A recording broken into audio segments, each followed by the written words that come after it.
क्या mobile phone से plane के सिग्नल्स में दिक्कत आ सकती है? क्या होगा अगर प्लेन के दोनों पायलट्स एक साथ बेहोश हो जाएं? कभी सोचा है कि भाई प्लेन की खिड़की पूरी खुलती क्यों नहीं है? क्या आपको पता है कॉकपिट के अंदर पायलट्स को सोना अलाउड है? जो रिसेंटली बोइंग का क्रैश हुआ था उसके अंदर फ्यूल स्विच के बारे में आपने सुना होगा। क्या आपको पता है कि वो वर्क कैसे करता है? कभी आपने सोचा है अगर प्लेन के इंजन बंद हो जाए तो भाई क्या प्लेन लैंड कर सकता है? प्लेन के ऊपर अगर बिजली कड़क गई तो क्या होगा? हम जो प्लेन्स में जाते हैं उसमें पैराशूट्स क्यों नहीं ऐड करते भाई? चल मेरे दोस्तों, मेरा नाम टेक बर और आज हम एरोप्लेन की टेक्नोलॉजीज के बारे में बात करेंगे। हम सब एयरप्लेन में ट्रैवल करते हैं बट भाई हमको अंदर का सच नहीं पता होता है, काफी सारी चीजें हमसे छुपाई भी जाती हैं। सब आज सीक्रेट्स खोल देंगे। क्या होगा अगर प्लेन के दोनों पायलट्स बेहोश हो जाए? सितंबर 2025 में इंडिगो की फ्लाइट जो मुंबई से दिल्ली जा रही थी, टेक ऑफ होते उसके एक पायलट बेहोश होके कोलैप्स कर जाता है। जुलाई 2025 में भी एयर इंडिया की फ्लाइट में सेम चीज हुई थी। 2024 में तो भाई ये चीज और भी ज्यादा खतरनाक थी जब लुफ्तांजा के एक फ्लाइट में एक पायलट बेहोश हो गया और दूसरा पायलट कॉकपिट से बाहर था उस टाइम पे। भाई 10 मिनट तक वो प्लेन भगवान भरोसे उड़ रहा था। भाई प्लेन के अंदर 2 पायलट्स होते हैं। अगर प्लेन के दोनों पायलट्स बेहोश हो जाएं तो सिचुएशन बहुत ही ज्यादा सीरियस हो जाती है और फ्लाइट को कंट्रोल करना बहुत ही ज्यादा मुश्किल हो जाता है। लेकिन मॉडर्न प्लेन्स के अंदर एक ऑटो पायलट सिस्टम होता है जो प्लेन को एक सर्टेन कोर्स और एक सर्टेन एल्टीट्यूड पे चला सकता है बिना किसी भी पायलट के मैनुअल कंट्रोल के। ऑटो पायलट प्लेन्स को स्टेबल रखता है लेकिन इमरजेंसी सिचुएशंस में मैनुअली चलाना बहुत ज्यादा जरूरी होता है। कुछ इंसिडेंट्स में देखा गया है कि अगर पायलट्स बेहोश हो जाएं या फिर सो जाएं तो प्लेन ऑटो पायलट पर चलता रहता है, लेकिन अगर कोई एक्शन ना लिया जाए तो फ्यूल खत्म होने पे प्लेन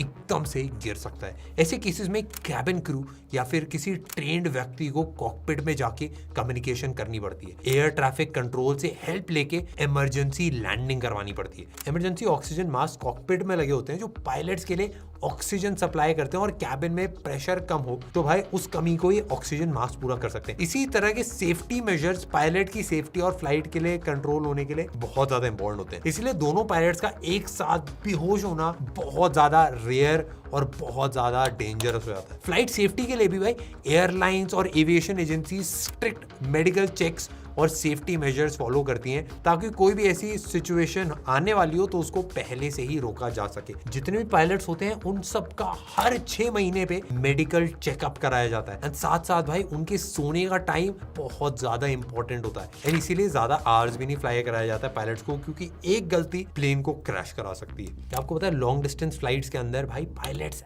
एक्चुअली सो सकते हैं। मतलब एक टाइम पे दोनों पायलट्स नहीं सो सकते बट एक टाइम पे एक पायलट सो सकता है। छोटे छोटे नैप्स लेना अलाउड होता है क्योंकि जब प्लेन हवा में तो एक पायलट उसको मैनेज कर सकता है। बट अगर दोनों पायलट्स एक बार में सो जाएं तब भी एक इमरजेंसी सिचुएशन हो जाती है। क्या मोबाइल फोन से प्लेन के सिग्नल्स में दिक्कत आ सकती है? मोबाइल फोन भाई प्लेन की कम्युनिकेशन सिस्टम्स में एक्चुअली इंटरफेयर कर सकता है। खासकर पायलट्स के जो रेडियोज होते हैं जो हेडसेट्स में सुनते हैं तो एयर ट्रैफिक कंट्रोल बताता है उनको, उनकी बातों के बीच में ये इंटरफेरेंस लाते हैं। जब फ्लाइट के दौरान भाई मल्टीपल फोन्स एक टावर से कनेक्ट करते हैं तो भाई ये रेडियो वेव्स एमिट करते हैं जो पायलट के रेडियो सिग्नल्स को डिसरप्ट कर सकती हैं, जिससे जरूरी इंस्ट्रक्शंस क्लियरली सुनना काफी ज्यादा मुश्किल हो जाता है। इस इंटरफेरेंस को अक्सर हेडसेट्स में इरिटेटिंग या फिर बजिंग नॉइजेस के थ्रू सुना जाता है। ये इंटरफेरेंस भाई यूजुअली मतलब ऐसे बहुत ज्यादा बड़ी दिक्कत नहीं होती पर दिक्कत पैदा कर सकती है अगर बहुत ज्यादा लोग कर रहे हैं। इस रिस्क के कारण एविएशन अथॉरिटीज जैसे इंडिया का DGCA है, यूएस की FCC है, वो पैसेंजर्स को फ्लाइट के दौरान अपने फोन्स को एयरप्लेन मोड पे रखने के लिए कहते हैं। इस रूल से भाई हवा में ऑटोमेटिक कोई ऐसे इंटरफेरेंस आ जाए इस चीज को थोड़ा सा ध्यान से देखा जाता है। मॉडर्न प्लेन्स में भी कभी कभी भाई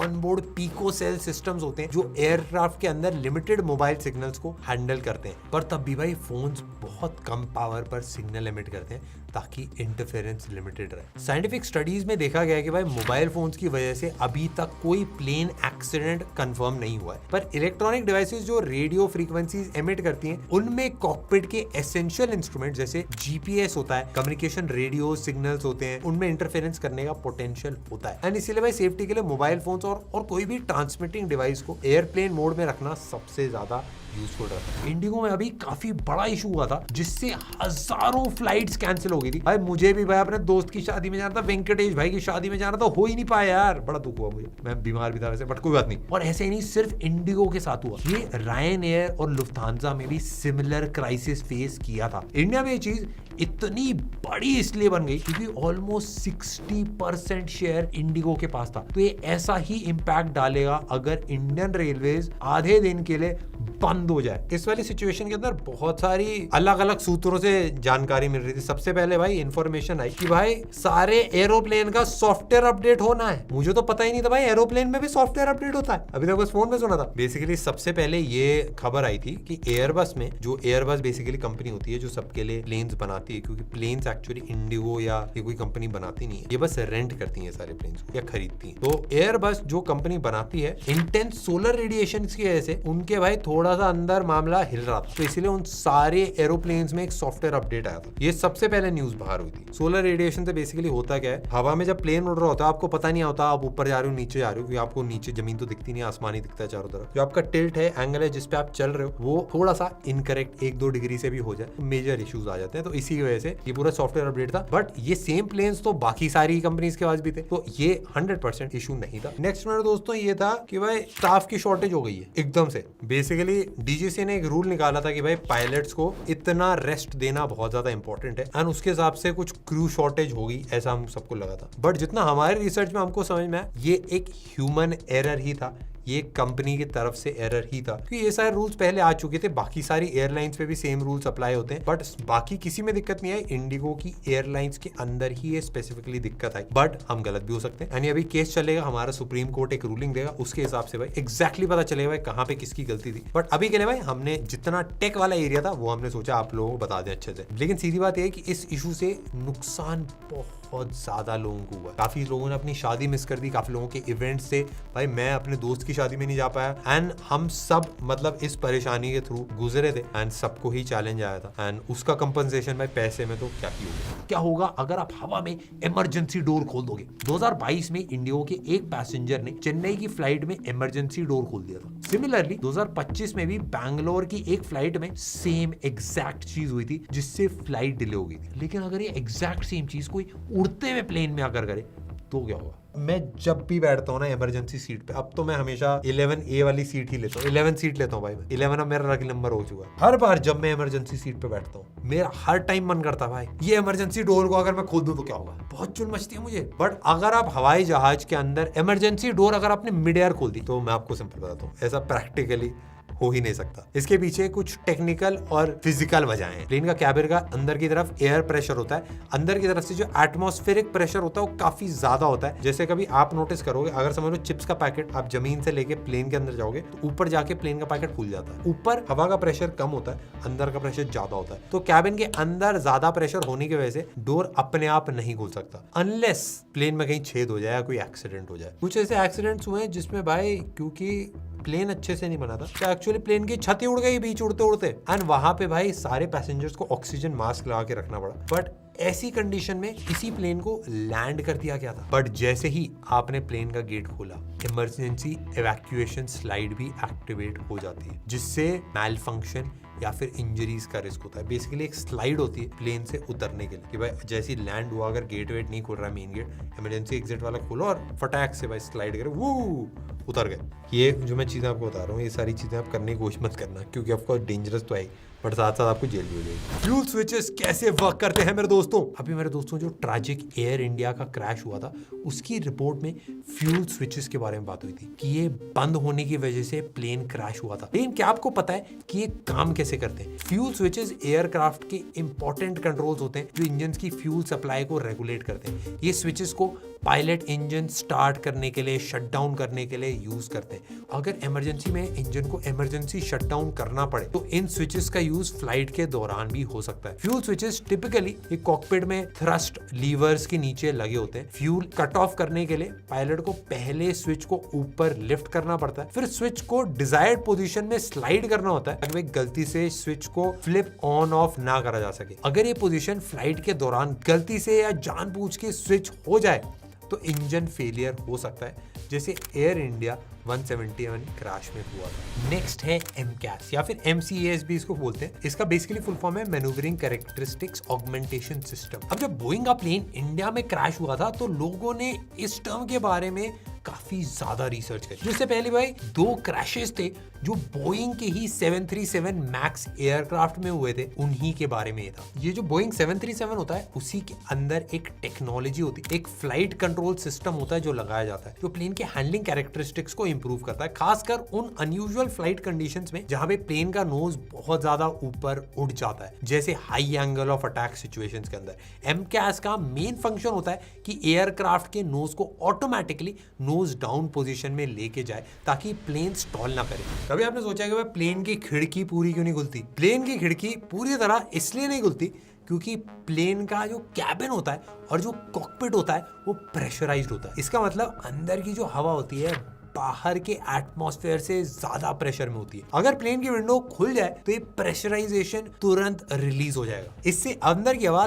तुरंत बाहर निकल जाएगी और सडन डिकम्प्रेशन होगा जो बहुत ज्यादा खतरनाक हो सकता है। इसीलिए कमर्शियल एयरप्लेन्स की विंडो ऐसी बनाई जाती है कि वो फ्लाइट के दौरान ओपन ना हो पाए। कॉकपिट में कुछ प्लेन्स में इमरजेंसी के लिए छोटी ओपनिंग विंडोज होती हैं जो सिर्फ कम हाइट पे जब प्लेन प्रेशराइज ना हो तब खुलती हैं। ये विंडो स्लाइड करके अंदर की तरफ थोड़ी सी खुलती है ताकि ग्राउंड क्रू से बात करने में मदद हो। इसके अलावा कैबिन की जो विंडोज होती हैं मोस्टली वो फिक्स होती हैं ताकि एयर प्रेशर मेंटेन रहे और सेफ्टी आपकी बनी रहे। ये डिजाइन एयरक्राफ्ट की एरोडायनेमिक्स और सेफ्टी रेगुलेशंस के हिसाब से होता है। क्या पायलट्स भाई लंबी फ्लाइट्स में सो सकते हैं? 2024 में इंडोनेशियन एयरलाइंस के 2 पायलट्स चलती हुई फ्लाइट में आधे घंटे तक सो गए। इसमें 153 पैसेंजर्स थे और 4 क्रू मेंबर थे और ये हुआ बस एक मिसकम्युनिकेशन से था। दोनों को लगा कि उनमें से एक रेस्ट कर सकता है और दोनों ही सो गए। ऐसे में प्लेन ऑटो पायलट में था और थोड़ा सा अपने रास्ते से भटक भी गया था, बट फिर भी भाई इसको ऑटो पायलट ने संभाल लिया। बट क्या भाई प्लेन में एक्चुअली पायलट सो सकते हैं? आपने कभी नोटिस करा होगा भाई, आप लंबी फ्लाइट में जाते हो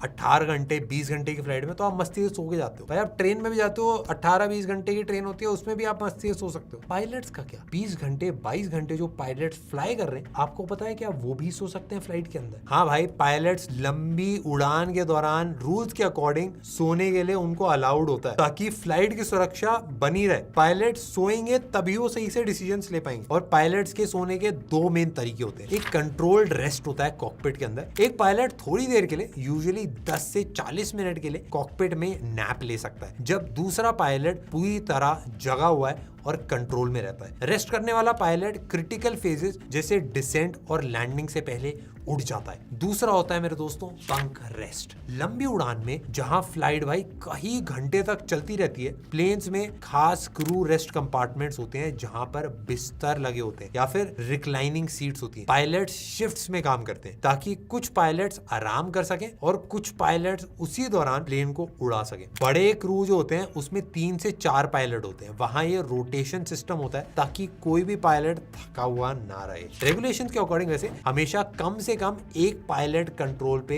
जगता रहना चाहिए। ये रेस्ट प्रैक्टिस दुनिया भर में स्टैंडर्ड है और फटीग को रोक के सेफ्टी काफी ज्यादा इंक्रीज कर देते हैं। भाई आपने एक चीज सोचोगे यार, गाड़ी में तो हम शीशे अपने बंद करके चलाते हैं, बट प्लेन में टेक ऑफ और लैंडिंग के टाइम विंडो शेड्स भाई बंद क्यों नहीं कर सकते? भाई उनको खोलना ही क्यों पड़ रहा है? आपने देखा होगा प्लेन के टेक ऑफ और लैंडिंग के दौरान जैसे ही आप होने वाला होता है, एयर होस्टेस आके दीदी कहती है आपको भाई खिड़कियां खोलो, विंडो शेड्स निकालो अपने। भाई धूप आ रही है, भरी दोपहरी, आपको नींद आ रही है, बट कोई दिक्कत वाली बात नहीं, वो निकालना ही पड़ेगा। लेकिन आपने कभी सोचा कि वैसा होता क्यों है? खिड़कियों के जो शेड्स होते हैं, पर्दे खुले रहते हैं ताकि पैसेंजर्स और क्रू जो है वो आसानी से बाहर देख सके, खासकर इमरजेंसीज जैसे आग लग जाए, रनवे पे कुछ गिरा पड़ा होता है, इन सारे केसेस में इवैक्यूएशन में काफी ज्यादा हेल्प हो जाती है। लेकिन इंडिया के डीजीसीए ने हाल ही में एक ऑर्डर दिया है कि वेस्टर्न बॉर्डर्स के पास खिड़कियों के शेड्स बंद रखने जरूरी। ये बेसिकली सुरक्षा का उपाय है ताकि पैसेंजर जो है वो मिलिट्री की सेंसिटिव इंफॉर्मेशन और ऑपरेशंस की जानकारी ना कैप्चर कर पाए और ना शेयर कर पाए। ये रूल टेक ऑफ के बाद जब प्लेन 10,000 फीट पे पहुंच जाता है तब भाई आप प्लेन खोल सकते हो मस्ती से, कोई दिक्कत नहीं। लैंडिंग के दौरान जब प्लेन 10,000 फीट से नीचे आता है तब लागू होता है। सारी खिड़कियां बंद रहती हैं, बस इमरजेंसी एग्जिट रो की खिड़कियों को छोड़ के। इन जोन्स में फोटोग्राफी, वीडियोग्राफी, सिक्योरिटी रीजंस के लिए सख्त मना है। इसीलिए आमतौर पर सेफ्टी के लिए विंडो शेड्स टेक ऑफ और लैंडिंग में खुले होते हैं, लेकिन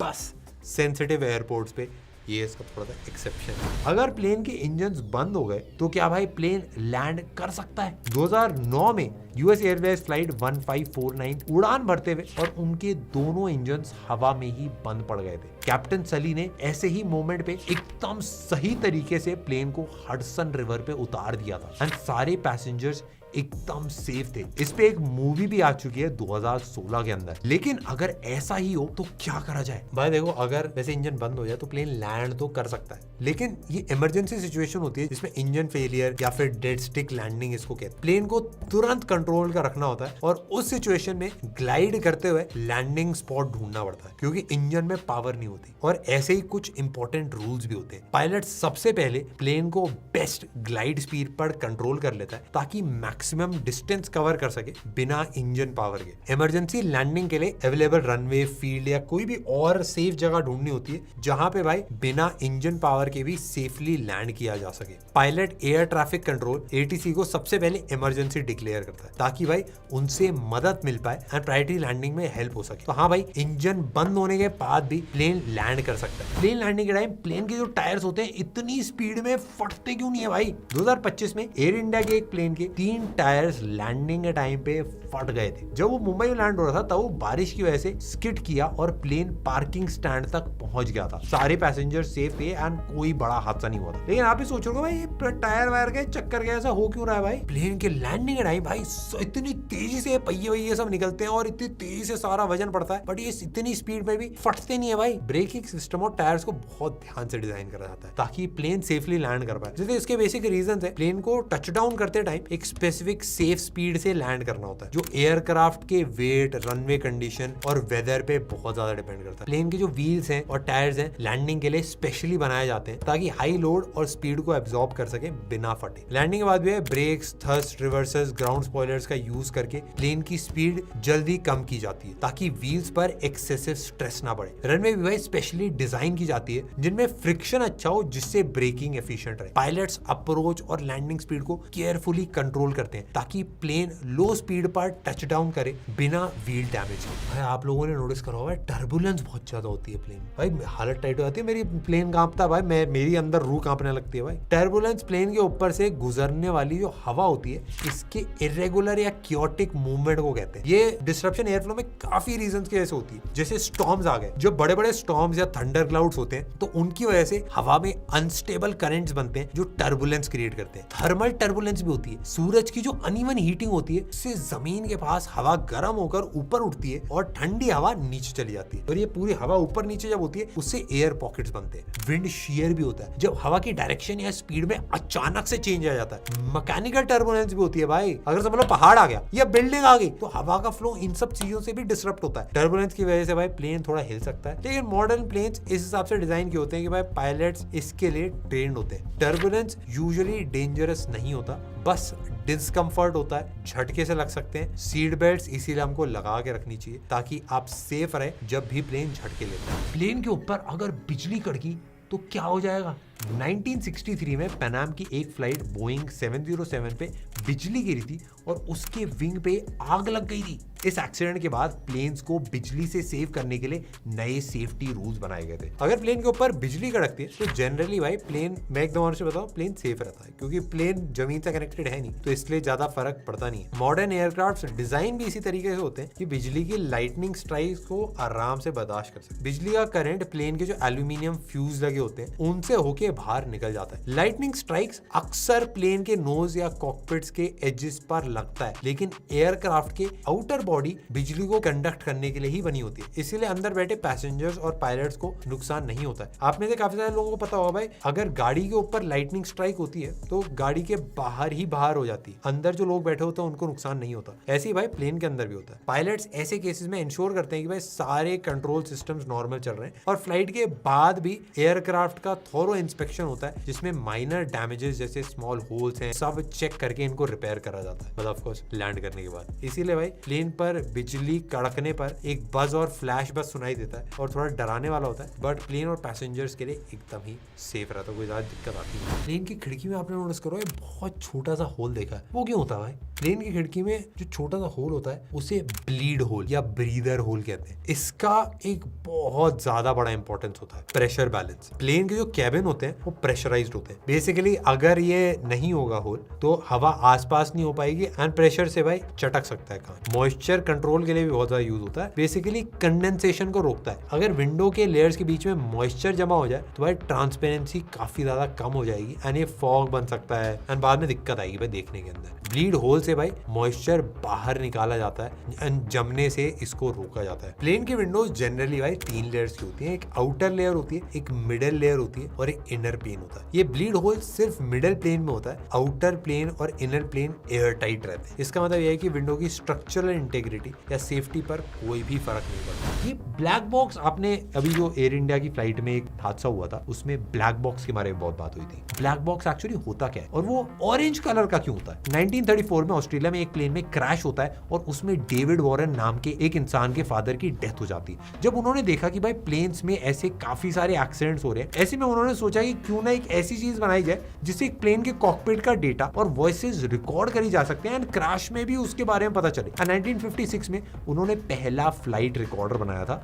इसका एक बेसिकली एक प्रोटोटाइप बना था और आज तक भाई ये बहुत ज्यादा काम आता है। और ये सेम चीज ने भाई एयर इंडिया के क्रैश में भी काफी इंपॉर्टेंट पार्ट निभाया था। ब्लैक बॉक्स क्या होता है और वो ऑरेंज कलर का क्यों होता है? इसका नाम ब्लैक है तो ऑरेंज कलर का क्यों? इसके बारे में एयर इंडिया का जब क्रैश हुआ उसके बाद हम सबको पता चला। ब्लैक बॉक्स प्लेन का एक डिवाइस होता है जो फ्लाइट के दौरान जो इंपॉर्टेंट डेटा होता है, कॉकपिट का ऑडियो रिकॉर्डिंग होता है, वो सारी चीजें भाई रिकॉर्ड करी जाती हैं। एक्सीडेंट के बाद इन्वेस्टिगेशन में मदद करना ताकि पता चल पाए कि भाई जो क्रैश था या इंसिडेंट था वो क्यों हुआ। जनरली ब्लैक बॉक्स में 2 पार्ट्स होते हैं। फ्लाइट डेटा रिकॉर्डर FDR, ये प्लेन के पैरामीटर जैसे altitude, air speed, heading, engine performance, control inputs, ये सारी चीजों को रिकॉर्ड करता है। और दूसरा होता है भाई कॉकपिट वॉइस रिकॉर्डर। ये कॉकपिट में पायलट्स के बीच में जो बातचीत होती है, रेडियो कम्युनिकेशन होती है, वार्निंग साउंड्स होते हैं, इन सबको रिकॉर्ड करता है। ब्लैक बॉक्स को ऐसा बनाया जाता है कि ये crash fire up to 1100 degrees तक झेल सकता है। पानी का प्रेशर, डीप सी और high impact forces, 310 miles per hour तक का क्रैश ये आराम से बर्दाश्त कर सकता है। यूजुअली प्लेन्स की टेल में इसको इंस्टॉल करा जाता है क्योंकि वहां पे भाई क्रैश का इंपैक्ट सबसे ज्यादा कम माना जाता है। ब्लैक बॉक्स का रंग, वैसे उसका नाम ब्लैक है बट ब्राइट ऑरेंज या फिर येलो होता है, ब्लैक नहीं होता है। ये इसलिए होता है ताकि क्रैश की साइड पे इसको इजीली लोकेट करा जा सके। ब्राइट ऑरेंज जो रंग होता है वो विजिबिलिटी के लिए होता है। अगर भाई ऐसे ढूंढना पड़े डिब्रीज के बीच में तो आराम से वो मिल पाए। इसका नाम ब्लैक बॉक्स इसलिए रखा है क्योंकि स्टार्टिंग में एविएशन टर्मिनोलॉजी में इसका यही है। भाई क्या आप लोगों ने सोचा है कि सारे प्लेन व्हाइट कलर के क्यों होते हैं? ऑलमोस्ट ज्यादातर प्लेन्स व्हाइट कलर के होते हैं। उनका एक प्रैक्टिकल और टेक्निकल रीजन है कि भाई व्हाइट जो कलर होता है वो हीट रिफ्लेक्ट करता है और व्हाइट कलर जो है वो सनलाइट से ज्यादा को रिफ्लेक्ट कर देता है, जिससे प्लेन का सरफेस और कैबिन ज्यादा गर्म नहीं होता है, एयर कंडीशनिंग पे लोड कम आता है और इससे भाई फ्यूल एफिशिएंसी भी इंक्रीज हो जाती है। भाई मटेरियल और पेंट ड्यूरेबिलिटी भी इंक्रीज होती है उससे। जैसे व्हाइट पेंट जो है वो यूवी रेडिएशन के अगेंस्ट ज्यादा स्ट्रॉन्ग होता है और टाइम के साथ ज्यादा ड्यूरेबल भी रहता है। डार्क कलर जो होते हैं वो जल्दी ज्यादा फेड हो जाते हैं, पेंट पीलिंग या डैमेज का रिस्क भी उनमें काफी ज्यादा बढ़ जाता है। और व्हाइट सरफेस पे कोई भी चीज होती है, चाहे क्रैक्स हो, डेंट्स हो, ऑयल लीक्स हो, फ्यूल स्पिल्स हो, वो सब आराम से दिख जाते हैं, जिससे मेंटेनेंस टीम्स को भी एयरक्राफ्ट की इंस्पेक्शन करना काफी इजी हो जाता है। ये सेफ्टी के लिए बहुत ज्यादा इंपॉर्टेंट होता है। तो भाई एक छोटी सी चीज कि बस प्लेन को व्हाइट पेंट करने से बहुत ज्यादा फर्क पड़ता है जब हजारों फ्लाइटें उड़ती हैं। ज्यादातर कमर्शियल एयरप्लेन्स व्हाइट या बहुत हल्का व्हाइट शेड में पेंट किए जाते हैं मेरे दोस्तों। कभी आपने नोटिस करा भाई प्लेन ना लैंड होने से पहले एयरपोर्ट के चक्कर ही मारते रहते हैं। प्लेन लैंड होने से पहले भाई एयरपोर्ट के आसपास चक्कर लगाने लगते हैं एंड इसका मेन कारण होता है होल्डिंग पैटर्न या फिर गो अराउंड भी इसको कहा जाता है। मेन रीजन इसका ये है कि ट्रैफिक मैनेजमेंट होता है। एयरपोर्ट पर एक समय बहुत सारे प्लेन्स लैंड करने आते हैं। एयर ट्रैफिक कंट्रोल प्लेन्स को एक सीक्वेंस में लैंड करने के लिए बोलता है ताकि एक दूसरे से सेफ डिस्टेंस पर सब रहें और जब रनवे ऑक्यूपाइड हो या फिर अराइवल सीक्वेंस एडजस्ट करना हो तब प्लेन्स को एयरपोर्ट के आसपास सर्कुलर पाथ में होल्ड करना पड़ता है। इससे सेफ स्पेसिंग भी बनी रहती है और लैंडिंग ऑर्डरली भी रहती है। कभी कभी भाई रनवे पे कोई ऑब्स्ट्रक्शन आ जाता है, जैसे समझ लो दूसरा प्लेन आ गया या फिर कभी वाइल्ड लाइफ आ गई, डॉगी वॉगी आ गया, तब प्लेन लैंड करने के बजाय भाई प्लेन भाई चक्कर अपने काटते रहते हैं ताकि रनवे क्लियर हो जाए, उसके बाद तरीके से लैंडिंग करी जाए। कभी कभार वेदर कंडीशंस भी खराब होती है, जैसे स्ट्रॉन्ग क्रॉस विंड्स आ गई या फिर लो विजिबिलिटी होगी। इन सब की वजह से भी भाई एटीसी बोलते हैं भाई पायलट्स को प्लेन को होल्ड करके रखना पड़ता है ताकि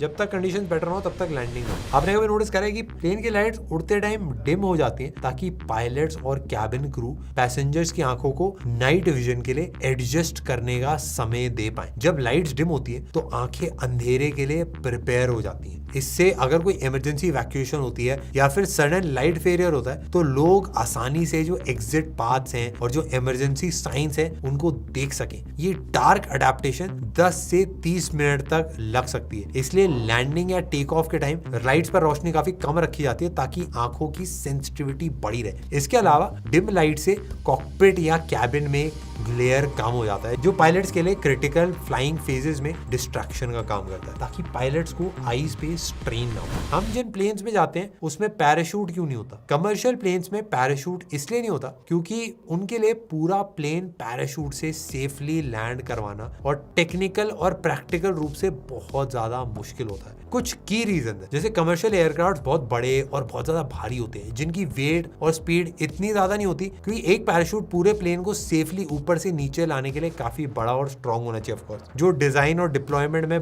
बहुत ज्यादा चैलेंजिंग है। पैराशूट सिस्टम जो होता है वो लाइट एयरक्राफ्ट जैसे सिरस SR सीरीज या फिर छोटे जो प्लेन्स होते हैं उनके लिए बनाया गया होता है, जहां प्लेन का वेट भाई कम होता है, स्पीड कम होती है और डिप्लॉयमेंट जो हाइट होती है वो मैनेजेबल होती है। ऐसे सिस्टम्स में सॉलिड रॉकेट मोटर से पैराशूट को बाहर निकाला जाता है और पूरा प्लेन धीरे धीरे गिरता रहता है। Commercial jets high altitude high speed पर ऑपरेट करते हैं, जहां इमरजेंसी पैराशूट डिप्लॉय करना और सेफ लैंडिंग करवाना प्रैक्टिकली बहुत ज्यादा मुश्किल होता है। पैराशूट डिप्लॉयमेंट के लिए स्पेसिफिक कंडीशंस चाहिए, जैसे लो स्पीड चाहिए, एडिक्वेट ऑल्टीट्यूड चाहिए, जो कमर्शियल फ्लाइट्स के लिए क्रिटिकल सिचुएशंस में हर बार पॉसिबल नहीं हो सकता। क्या आपको पता है भाई प्लेन में जो ऑक्सीजन मास्क होते हैं वो बस 15 मिनट के लिए ही ऑक्सीजन दे सकते हैं। इसका रीजन ये है कि भाई ऑक्सीजन सप्लाई इस ड्यूरेशन के लिए डिजाइन करी जाती है ताकि इमरजेंसी सिचुएशन में, जैसे कैबिन डीप्रेशराइजेशन के टाइम पे, तब तक ऑक्सीजन मिले जब तक प्लेन एक सेफ एल्टीट्यूड तक डिसेंड नहीं करता। एयरक्राफ्ट और इमरजेंसी डिसेंड का प्रोसीजर इतना फास्ट होता है कि 15 मिनट के अंदर ही भाई प्लेन में सेफली लो एल्टीट्यूड पे उसको पहुंचाया जा सकता है, जहाँ पे नॉर्मल एटमॉस्फेयर में ऑक्सीजन होती है और मास्क की जरूरत ही खत्म हो जाती है। ऑक्सीजन मास्क के सिस्टम में केमिकल ऑक्सीजन जनरेटर्स होते हैं जो ऑक्सीजन प्रोड्यूस करते हैं और ये सिस्टम लाइट वेट और इफेक्टिव रहता है इमरजेंसी के लिए। इसलिए ऑक्सीजन मास्क का 15 मिनट का सप्लाई सफिशिएंट माना जाता है इमरजेंसी सिचुएशंस के लिए, ना कि पूरे फ्लाइट के लिए।